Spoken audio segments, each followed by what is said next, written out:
a service of CNC Worldwide.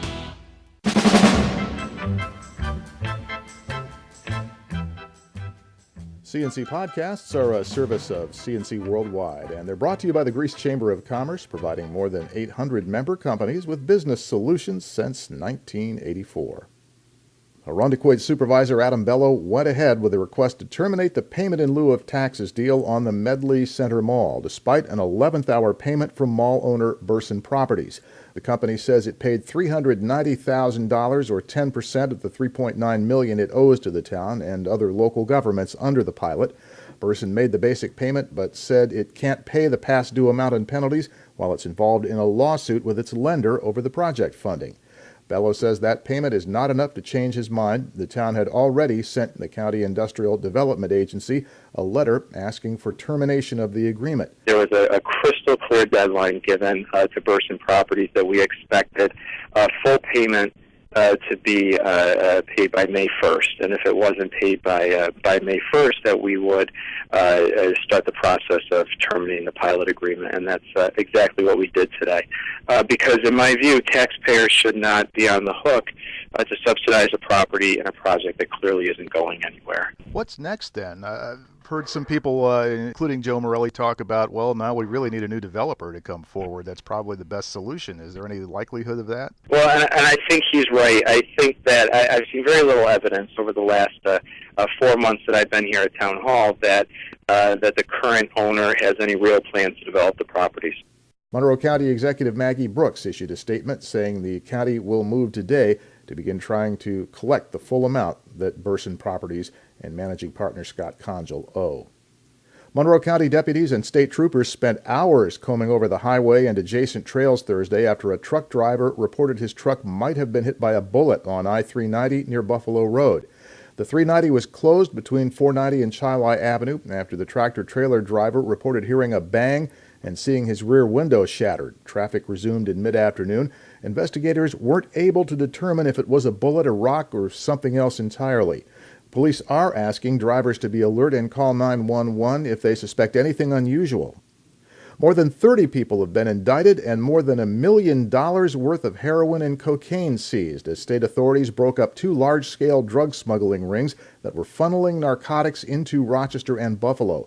State Attorney General Eric Schneiderman and State Police Superintendent Joseph D'Amico jointly announced the conclusion of a 13-month investigation called Operation Crazy Train.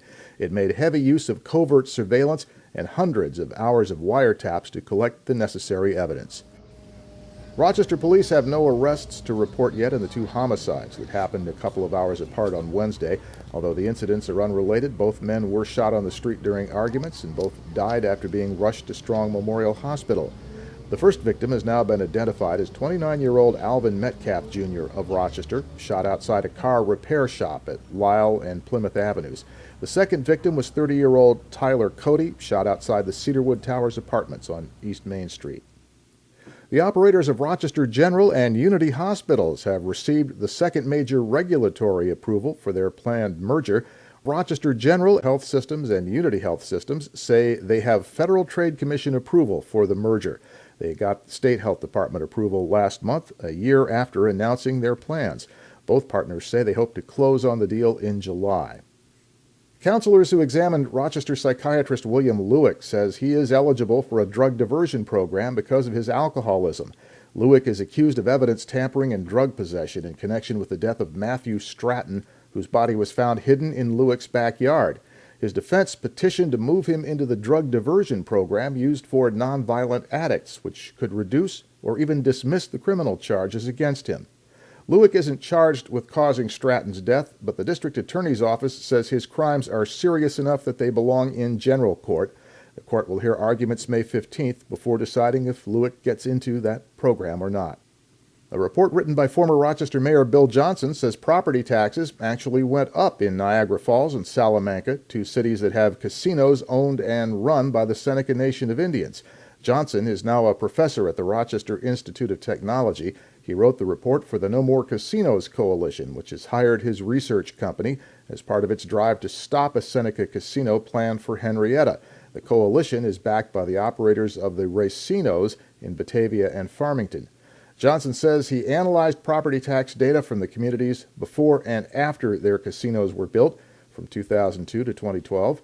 One of the selling points for the casinos was supposed to be that revenue would hold property taxes flat, but Johnson says they went up by 17% in Niagara Falls, 16% in Salamanca.